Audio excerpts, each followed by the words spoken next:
Bupati Pali Heri Amalindo bersama Komandan Batalion Infanteri 141 Aneka Yuda Jaya Prakasa, Yonip 141 AJYP, Letkol Infanteri Aswin Sulaidi meninjau lokasi untuk Satuan Tempur Kompi Senapan yang merupakan bagian dari Yonip 141 AYJP yang bermarkas di Muara Enim.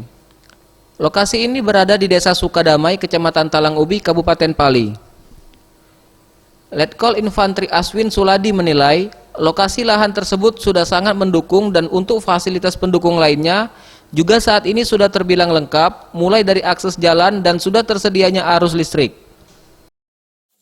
Rencananya udah mulai dari sekarang, tapi kalau untuk pembangunan kami, karena bukan saya yang berwenang memutuskan, itu kewenangannya ada di Panglima kan.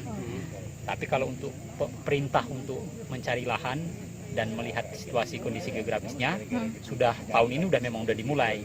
Kenapa kami menyiapkan kompi kami? Pemerintah Kabupaten Pali saat ini telah menghibahkan seluas 10 hektar untuk dijadikan kompi bagi Yonip 141 AYJP. Pemkab Pali berharap dengan dibangunnya kompi di daerah ini agar dapat meningkatkan keamanan untuk warga Pali. Tim Liputan, Sriwijaya TV.